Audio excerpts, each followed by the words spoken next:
आज जो है हम एक्सरसाइज 12.2 का क्वेश्चन संख्या 8 समझाने जा रहे हैं। इसको ध्यान से आप लोग देखेंगे। 15 मीटर भुजा वाले एक वर्गाकार घास के मैदान के एक कोने पर लगे खूंटे से एक घोड़ा को 5 मीटर लंबी रस्सी से बांध दिया गया। इसके लिए हम क्या करेंगे? एक वर्गाकार घास के मैदान की कल्पना करेंगे जिसकी प्रत्येक भुजा 15 मीटर हो। चलिए एक वर्गाकार घास का मैदान लेते हैं।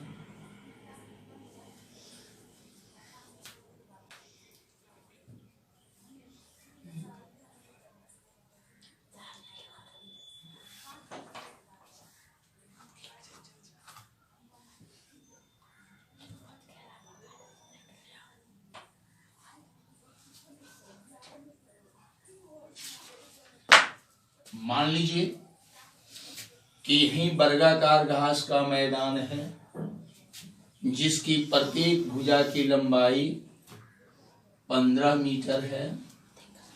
चूंकि वर्गाकार घास का मैदान है इसलिए इसका प्रत्येक कोण 90 डिग्री का होगा, क्योंकि आप जानते हैं कि वर्ग का प्रत्येक कोण 90 डिग्री का होता है और वर्ग का जो है प्रत्येक भुजा बराबर 15 मीटर यह है तो 15 मीटर यह होगा, 15 मीटर यह होगा, 15 मीटर। यह घास का मैदान है तो मान लीजिए बीच में घास जो है लगा हुआ है, इसमें चारों तरफ एक घास लगा हुआ है मान लीजिए। अब इसके एक कोने पर मान लीजिए, इस कोने पर देखिए 5 मीटर लंबी रस्सी से एक घोड़ा बांधा गया। एक घोड़ा जो है यहां खूंटी डाल करके कोना पर और 5 मीटर लंबी रस्सी से बांधा गया। तो 5 मीटर लंबी रस्सी मान लीजिए कि यहां से यहां तक हो रहा है। 5 मीटर लंबी रस्सी 5 मीटर ये ओ मान लीजिए, और यह जो है यहां से यहां तक लंबी रस्सी हो गया 5 मीटर। अब इस 5 मीटर लंबी रस्सी से जो घोड़ा बांधा गया है इस मैदान के कितने क्षेत्र पर चल सकता है इसका अनुमान लगाना है पहले।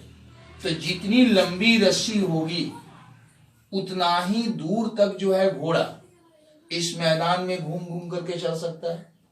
चूंकि यहां से यहां तक लंबी रस्सी है 5 मीटर, तो इस लंबी रस्सी के द्वारा घोड़ा जो है इस मैदान के इस भाग पर चल सकता है।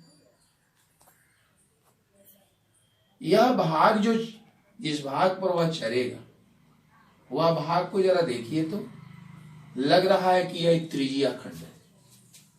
एक त्रिज्या खंड के जैसा लग रहा है। एक वृत्त में जैसे त्रिज्या होता है और एक चाप होता है, उस तरह से यह एक लघु चाप और यह 5 मीटर जो है त्रिज्या बना रहा है और यह त्रिज्या खंड बन रहा है और इस त्रिज्या खंड का कोण 90 डिग्री हो जा रहा है। अब क्वेश्चन पूछ रहा है कि मैदान के उस भाग का क्षेत्रफल जहां घोड़ा घास चल सकता है ज्ञात करना है। यानी इसी क्षेत्र का क्षेत्रफल हमें ज्ञात करना है। तो इस त्रिज्या खंड का हम क्षेत्रफल ज्ञात कर लेंगे तो घोड़ा द्वारा चला गया क्षेत्र का क्षेत्रफल ज्ञात हो जाएगा। तो चलिए पहला नंबर क्वेश्चन इसका हम हल करते हैं। क्या लिखेंगे? मैदान के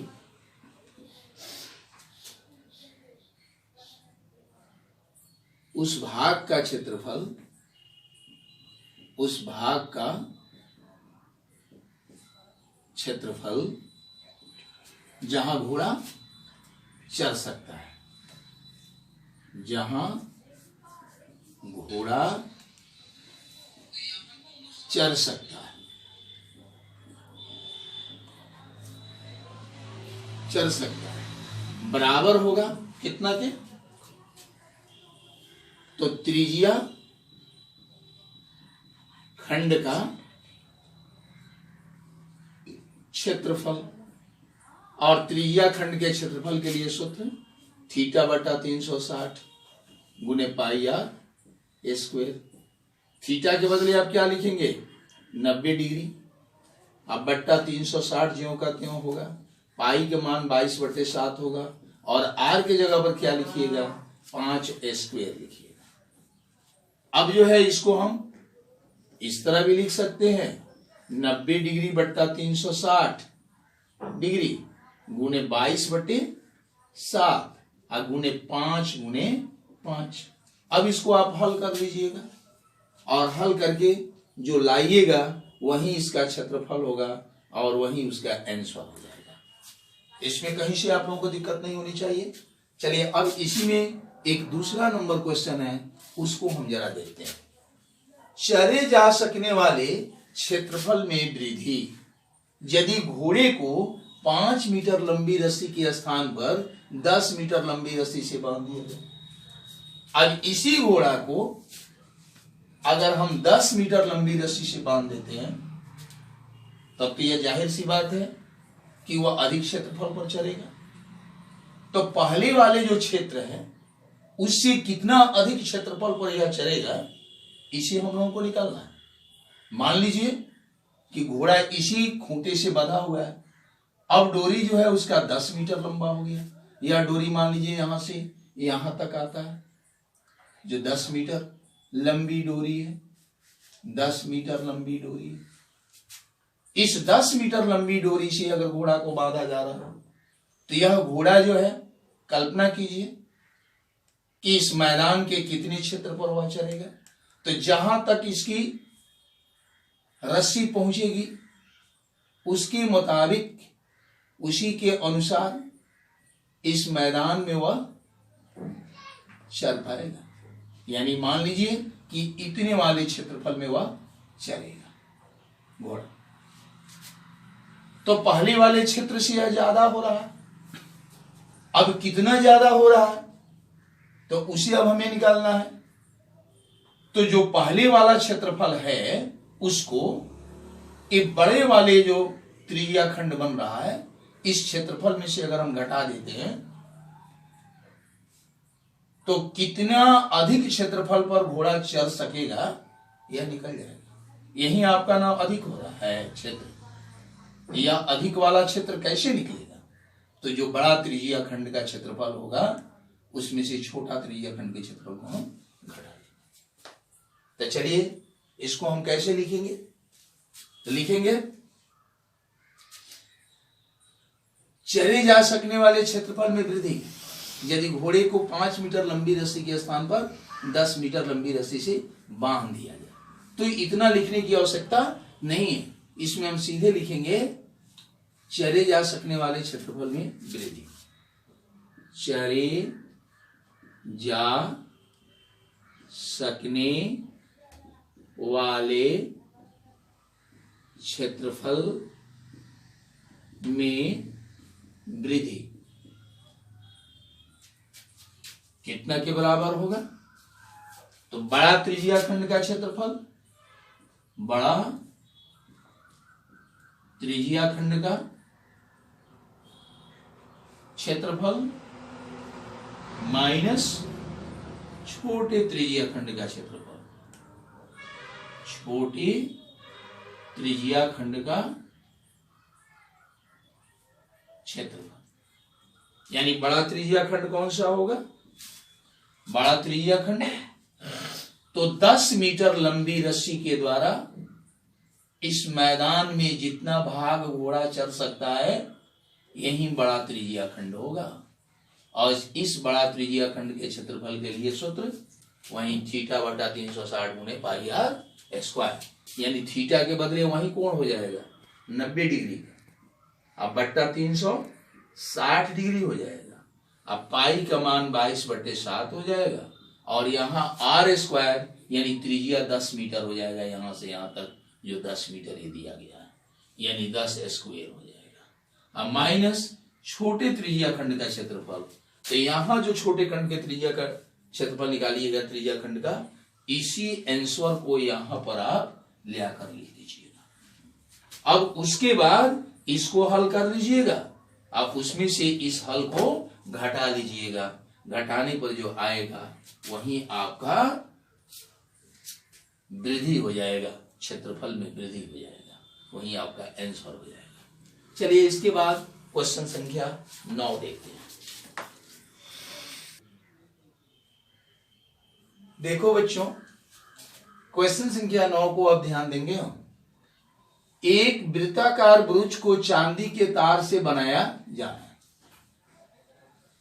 वृत्ताकार ब्रुज को चांदी के तार से बनाया जाता है जिसका व्यास 35 mm है। वह वृत्ताकार जो ब्रुज है उसका व्यास 35 मिलीमीटर। तार को वृत्त के 5 व्यासों को बनाने में भी प्रयुक्त किया गया, यानी उस वृत्ताकार ब्रुज में जो 5 ठो व्यास है वह भी चांदी के तार से ही बनाया गया है और उससे 10 ठो त्रिज्या खंड बनता है, जैसा कि आकृति में दर्शाया गया। अब आकृति हम बना रहे हैं, उसको आप ध्यान से देखेंगे। यही मान लीजिए कि वृत्ताकार ब्रुज है और इसका केंद्र मान लीजिए यह है। एक व्यास यहां से जो है ऐसे मान लीजिए कि जा रहा है, यह भी चांदी के तार से बना हुआ है और इसकी जो परिधि है वह भी चांदी के तार से बना है। इस तरह से और भी इसमें व्यास है। एक व्यास और ले लीजिए, मान लीजिए व्यास ऐसा है, ये भी चांदी के तार से बना है। एक व्यास ऐसे है, एक व्यास ऐसे खींचा गया है, एक व्यास और मान लीजिए कि ऐसे खींचा गया है। इस तरह से 5 व्यास हुए और 5 व्यास से जो इसमें त्रिज्या खंड बन रहा है, देखेंगे एक त्रिज्या खंड यह है, दूसरा, तीसरा, चौथा, 5वां, 6वां, 7वां, 8वां, 9वां, 10वां, यानी 10 को त्रिज्या खंड बनाया गया और 10 त्रिज्या खंड जो है ना बराबर बराबर है, बराबर बराबर है। अब ऐसा ना समझेंगे कि सर को खींचने में एक बड़ा हो गया एक छोटा हो गया, तो उसी तरह से त्रिज्या खंड बड़ा होगा छोटा होगा।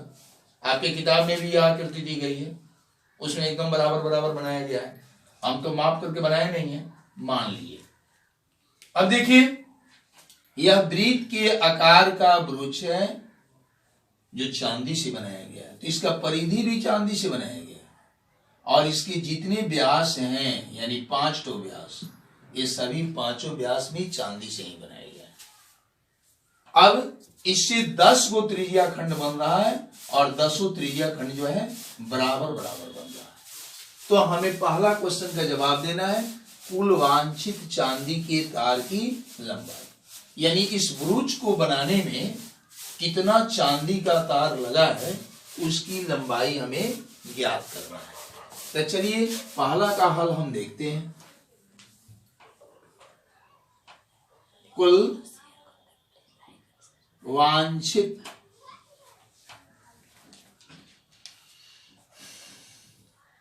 चांदी के तार की लंबाई ज्ञात करने के लिए हम क्या करेंगे, तो इसका जो परिधि है उसकी लंबाई निकालेंगे और उसमें 5 व्यास की लंबाई को हम जोड़ देंगे। तो यह ब्रुज को बनाने में कितना चांदी का तार लगा है उसकी लंबाई ज्ञात हो जाएगा। तो हम क्या लिखेंगे,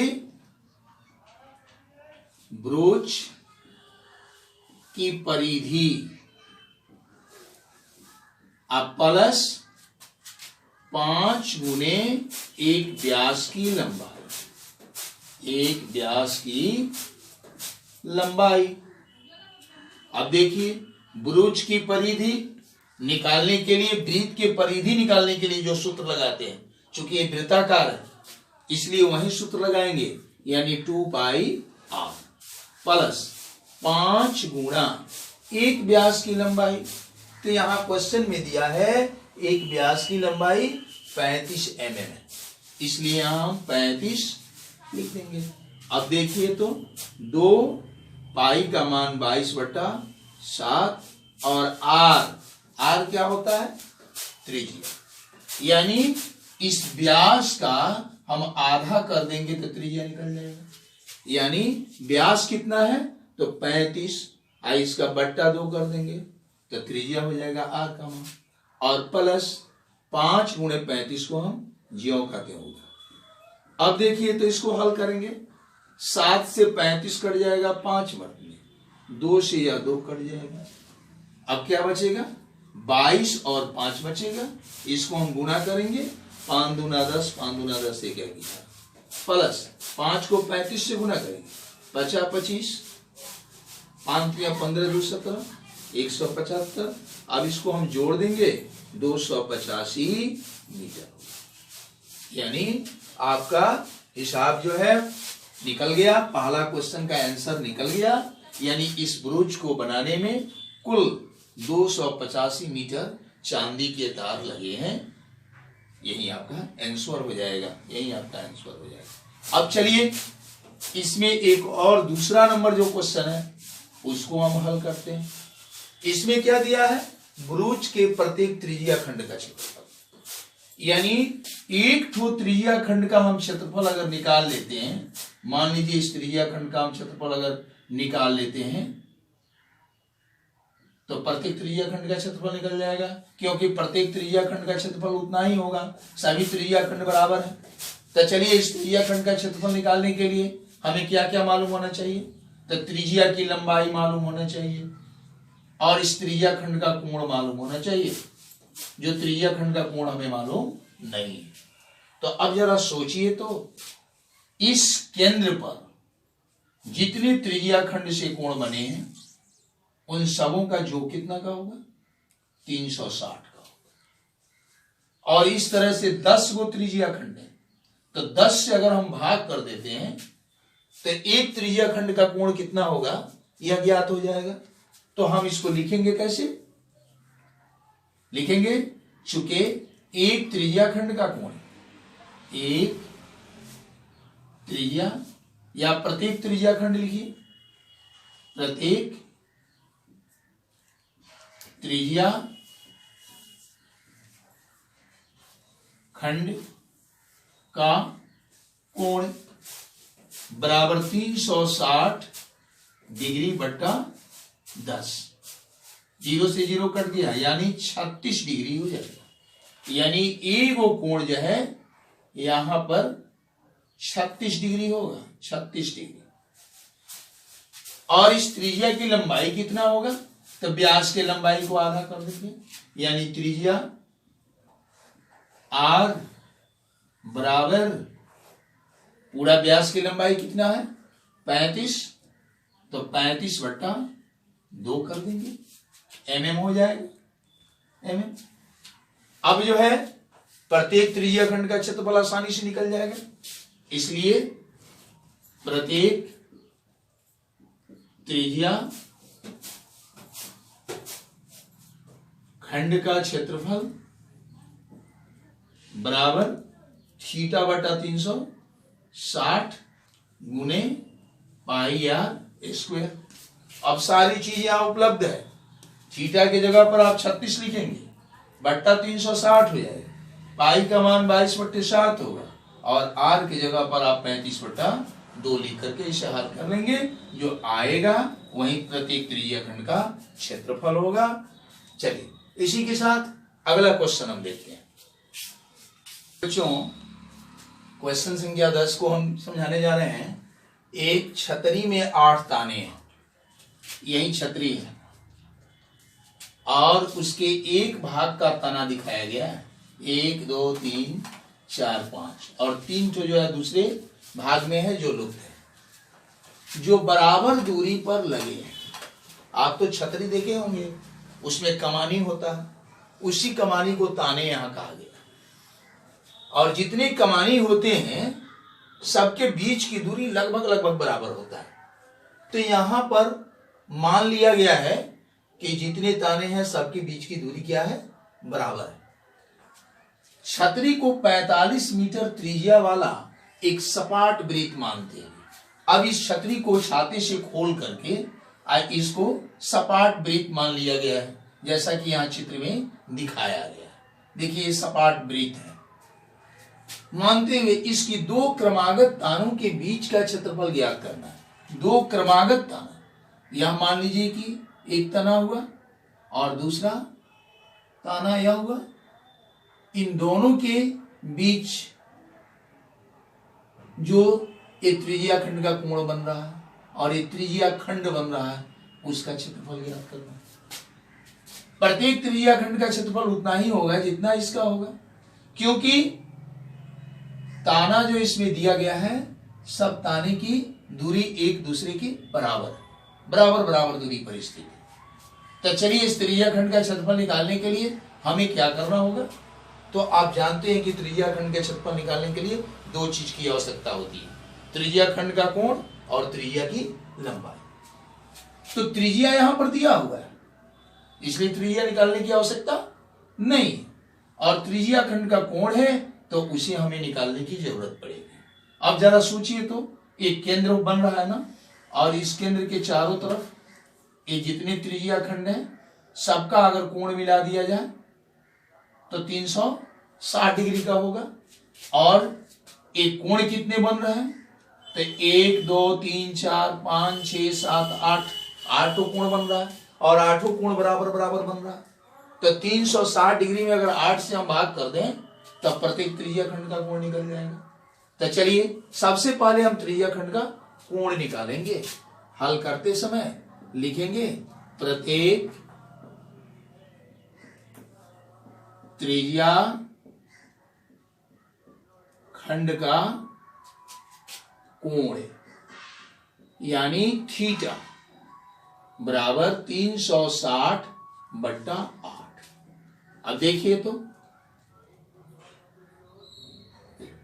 8 से कट जाएगा, 8 चौके 32, 8 पचे 40, यानी 45 डिग्री हो गया प्रत्येक त्रिज्या खंड का कोण।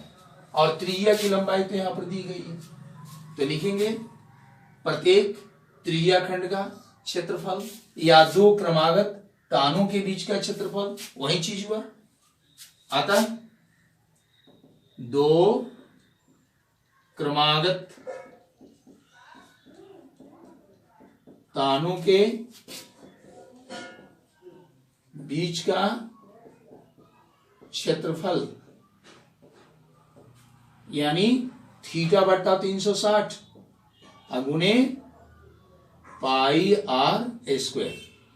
थीटा के बदले क्या लिखिएगा, तो यहां थीटा हम निकाले हैं 45 डिग्री, 45 डिग्री लिख देंगे। अब बट्टा 360 डिग्री हो जाएगा। अब पाई का मान 22/7 हो जाएगा, और आर का मान, तो यहां आर का मान दिया हुआ है 45 मीटर, आर की जगह पर हम 45² लिखेंगे। अब देखिए तो 45/360 डिग्री गुने 22/7 गुने 45²। 45 को 2 बार लिख दीजिए।